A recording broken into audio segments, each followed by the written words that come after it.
अस्सलाम वालेकुम एवरीवन। अब हमने देखना है कि आप किस तरीके से लारावेल में क्यू और जॉब सिस्टम को यूज़ करते हैं। अगर क्यू बिल्कुल सिंपल वर्ड में देखें तो इस तरह से है कि आपका एक टिकट काउंटर है, उसके ऊपर जितने भी कस्टमर्स ने टिकट परचेज़ करनी है वो लाइन बना लेते हैं। तो वो जो लाइन है वो क्यू है, यानी कि आपकी जॉब्स आपकी क्यू के अंदर ऐड होंगी और वो क्यू जो है वो रन होगी और आपके जितने भी फंक्शन है वो परफॉर्म हो जाएँगे। मिसाल के तौर पे आपने ईमेल्स सेंड करने हैं 1 मिलियन कस्टमर्स को, आप क्यू के अंदर ऐड कर दें, बैकग्राउंड में चलता रहेगा, ईमेल सेंड होती रहेंगी। आपने कोई डेटाबेस अपडेट करनी है, बैकग्राउंड में जॉब के अंदर डाल दें, वो भी चलती रहेगी और आपका फ्रंट पे जितना भी काम है वो रुकेगा नहीं। मिसाल के तौर पे बस आपने बटन क्लिक कर दिया और वो बैकग्राउंड में चल रही है, अब आप तसल्ली से आगे और काम कर सकते हैं। तो इसके लिए आप जॉब और क्यू सिस्टम को यूज़ करते हैं। पहले मैं आपको दिखाता हूँ कि आपने क्यू स्टार्ट करनी होती है, जॉब्स क्यू के ऊपर सेट करनी होती हैं। तो सबसे पहले हम क्यू स्टार्ट करते हैं। तो आपने करना ये होता है कि पीएचपी आर्टिज़न सर्व मैंने पहले से किया हुआ है यहाँ पे, और कुछ भी सेटअप नहीं करना इसके अंदर। तो आपने यहाँ पे आके लिखना है पीएचपी आर्टिज़न क्यू वर्क, QUE:वर्क, सिंपल। इसको अब मैंने एंटर कर दिया, अब ये क्यू जॉब हमारी चल चुकी है।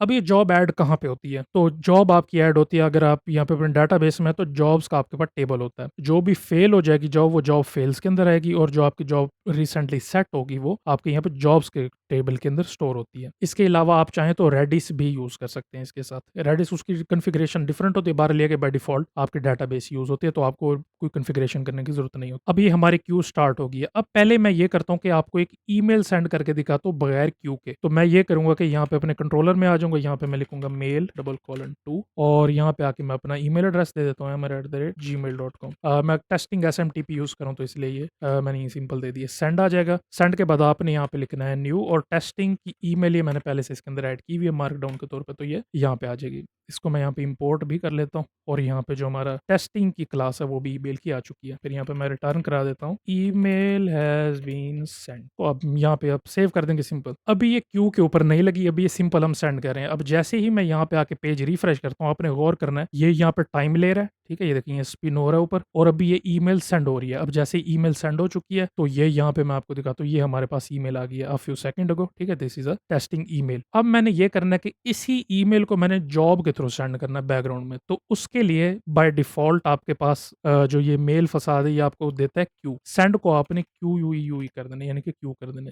इसको सेव कर देंगे। अब मैं आपको दोबारा इसको रिफ्रेश करूंगा, ये इंस्टेंटली होगा। ये रिफ्रेश की हो गया। अब यानी कि हमारी बैकग्राउंड पे जॉब लग चुकी है, ठीक है। यहाँ पे आप आके देख सकते हैं कि अगर आप यहाँ पे नीचे देखेंगे ना टर्मिनल में आके, तो ये जो भी जॉब रन हो रही होती है उसका स्टेटस आपको नजर आ रहा होता है। ये रनिंग पे था, रनिंग के बाद ये डन हो गया। अगर तो ये फेल हो जाता तो यहाँ पे फेल लिखा आ जाता। अब दोबारा मैं आपको दिखाता हूँ, ये देखिए ये हमारे पास दूसरी ईमेल आ चुकी है, ठीक है। इस तरीके से यानी कि अभी हमारे जो बैकग्राउंड की सर्विस है वो यूज हो गई है क्यू की वजह से। जो अब मैं बताने लगा हूँ ये उन लोगों के लिए जिसको लारावेल की मेलिंग के बारे में पता है। आप यहाँ पे क्यू यूज करते हैं अगर बाय डिफॉल्ट आपने सेंड के साथ भी क्यू में ऐड करनी है, तो इसके लिए आप ये करते हैं कि जो आपकी ईमेल होगी ना, यहाँ पे आप जाएंगे पीएचपी वाली फाइल में, यहाँ पे आपने आके ना इम्प्लीमेंट करना है, यहाँ पे IMPLE इम्प्लीमेंट्स, ठीक है। इम्प्लीमेंट्स के बाद ये शुड क्यू लिखा हुआ है, यहाँ पे आके इसको मैं सेव कर देता हूँ। यहाँ पे आके इसको सेंड को भी सेव कर देता हूँ। अब मैं आके इसको रिफ्रेश करता हूँ, ये देखिए ये इंस्टेंटली हुआ है। और अब यहाँ पे आके हम देखेंगे तो हमारे पास यहाँ पे ईमेल आ जाएगी, ठीक है। ये देखिए ये रिफ्रेश ऑटोमेटिकली और यहाँ पे ईमेल आ चुके हैं। तो इस तरीके से भी आप इसको यूज कर सकते हैं। सेंड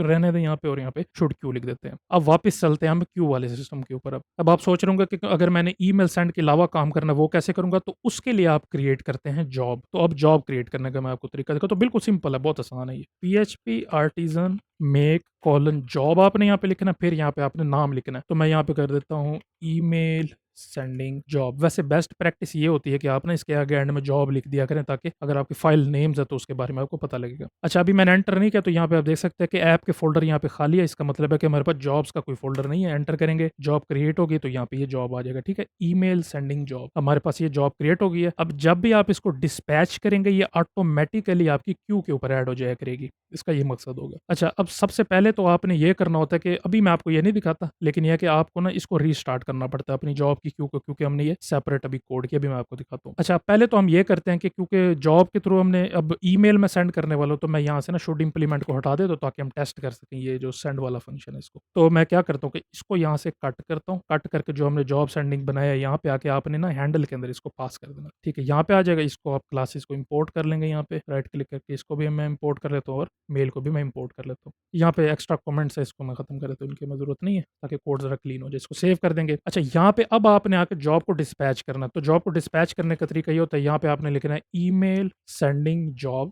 ये हमारे पास आ जाएगी। यहाँ पे इसको क्लिक करेंगे, ये आ गई है, डबल कॉलन डिस्पैच। और यहाँ से फिलहाल ये जो आप इसके सेंटर मैंने ये हटा दें यहाँ से, इसकी हमें ज़रूरत नहीं है। अब ये सेव हो गया। अब क्या होगा कि हमारे बैकग्राउंड से जॉब सेंड हुआ करेगी। मैं इसको दोबारा रिफ्रेश करता हूँ। अब यहाँ पे आप टर्मिनल ओपन करेंगे ना, ये यहाँ पे रनिंग के अंदर हो सकता है कि फंस जाए, ठीक है। ये अभी ये चल गई है, लेकिन ये होता ही है कि फंस जाती है यहाँ पे। अब मैं दोबारा आके देखता हूँ एक दफ़ा, तो ये देखिए यहाँ पे ये फ्यू सेकंड को एक और यहाँ पे ईमेल आ चुकी है हमारे पास, ठीक है। अब मैंने ये करना है कि अपनी जो मैंने अभी डिस्पैच का ये फंक्शन यहाँ पे क्रिएट किया, मैं चाहता हूँ कि इसके अंदर हमने डाटा पास करना। मिसाल के तौर पे आपको डाटाबेस में अपग्रेड करना आपने, तो जाहिर बात है आप साथ मॉडल भी पास कर सकते हैं इसके, और चाहे तो कोई वैल्यू भी पास कर सकते हैं। अब मेरे केस में हमारे पास यहाँ पे मेरा नेम दिया हुआ है, ये ईमेल एड्रेस है, तो मैं चाहता हूँ कि ये ईमेल एड्रेस मैं यहाँ से भेजूँ। तो मैं क्या करता हूँ, इसको यहाँ से कट कर लेता हूँ, कट करके यहाँ पे आके इसको पेस्ट कर देता हूँ। अब इसको रीड करने के लिए आपने यूज करना कंस्ट्रक्ट। यहाँ पे PHP 8.3 में ये आया कि आप यहाँ पे डायरेक्ट लिख सकते हैं, पब्लिक स्ट्रिंग बेशक ना लिखें, इसकी जरूरत नहीं होती, और यहाँ पे वेरिएबल आ जाएगा। अभी ऑटोमेटिकली ये वाली वैल्यू इसको असाइन हो जाएगी। और पहले आपने ये करना होता था कि यहाँ पे ना इस तरीके से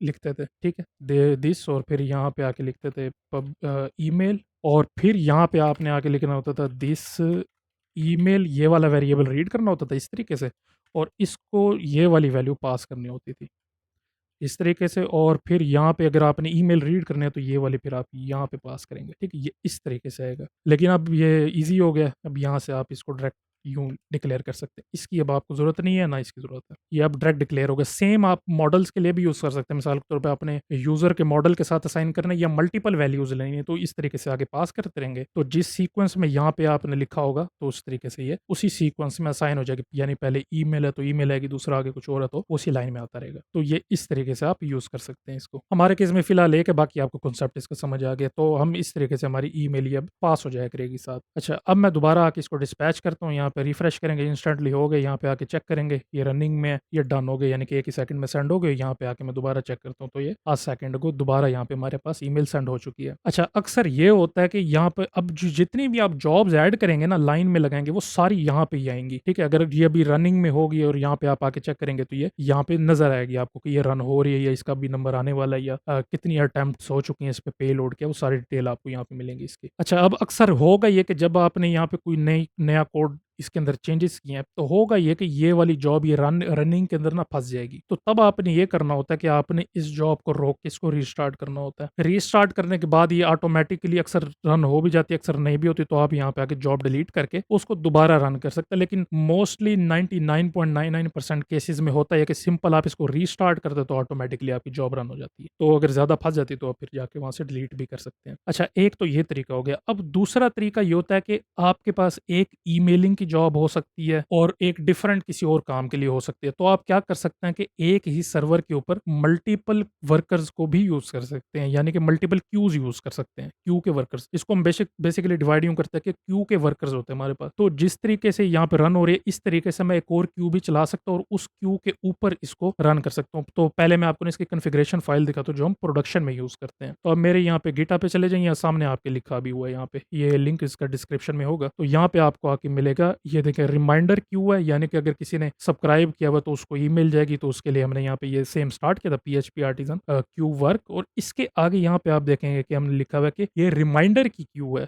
इसको हमने स्पेशल नेम दिया हुआ है। और फिर इसके आगे हमने पास किया हुआ है कि ये प्रोडक्शन के अंदर चल रही है, इन्वायरमेंट जो इसका प्रोडक्शन वाला है। अब अगर आपने अपने लिनक्स VPS के ऊपर प्रोडक्शन में जॉब चलानी है, तो उसके लिए आप ये वाली स्क्रिप्ट यूज कर सकते हो जो आपको सामने नजर आ रही है। यहाँ पे आप ये कमांड लिखनी है आपने, और यहाँ पे इसका नाम बेशक कुछ भी रखना चाहिए, reminder queue, emailing queue, database queue, या जैसे मर्जी रखना चाहे रख सकते हैं। फिर यहाँ पे आपने ये सारा यहाँ से लेके यहाँ तक कॉपी पेस्ट करना है। यहाँ पे बेशक नेम चेंज कर दें कि कौन सी क्यू है ये। और यहाँ पे अगर चाहें तो आप इसके सर्विस के नेम भी यूजर चेंज कर सकते हैं। जैसे अगर nginx यूज करें तो www डाटा उसका होता है। और फिर इसके बाद यहाँ पे आएगा एग्जीक्यूशन स्क्रिप्ट। यहाँ पे आपके जहाँ पे लारावेल प्रोजेक्ट होगा उसका यहाँ पे पाथ आएगा। इसके बाद यहाँ पे स्टार्ट हो जाएगी। जैसे मैंने आपको बताया कि ये रिमाइंडर की क्यू है, फिर ये एक और जॉब है, ये सस्पेंड क्यू है, जिसका सर्वर एक्सपायर हो जाता है तो ये सस्पेंड क्यू पे वो जॉब लगती है। तो अब ये कैसे यूज करते हैं मैं आपको दिखाता हूँ। तो अब हम अपनी इन्वायरमेंट के लिए यहाँ पे क्यू को यूज करने वाले हैं। मैं इसको स्टॉप करता हूँ, स्टॉप करके यहाँ पे आके इसको पेस्ट करता हूँ। क्यू रिमाइंडर की बजाय मैं इसको कर लेता हूँ ईमेलिंग क्यू। इसको यहाँ पे एंटर करके स्टार्ट करते हैं। अब ये ईमेलिंग की क्यू चाह रही है। अगर आप यहाँ पे कोई भी नहीं ना पास करते, तो बाय डिफॉल्ट जो हमने पहले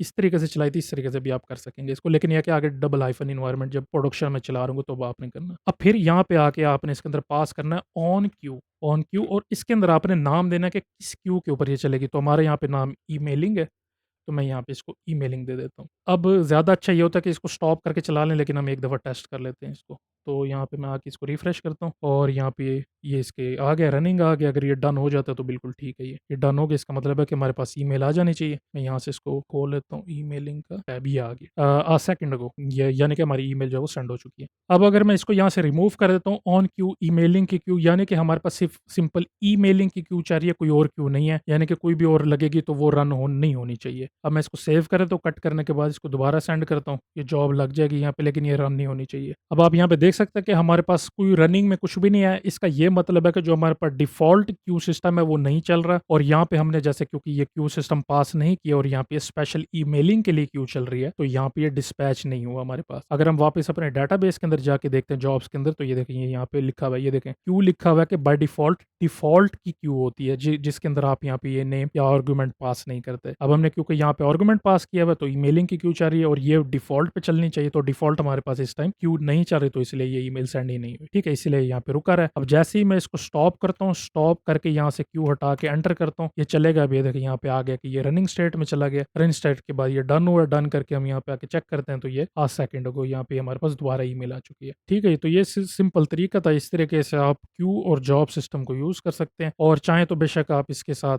ईमेल सेंड कर सकते हैं, या कोई भी आपने कोई डाटाबेस का फंक्शन परफॉर्म करना, किसी भी तरह का कुछ भी आपने करना है वो आप क्यू और जॉब सिस्टम को यूज करके कर सकते हैं।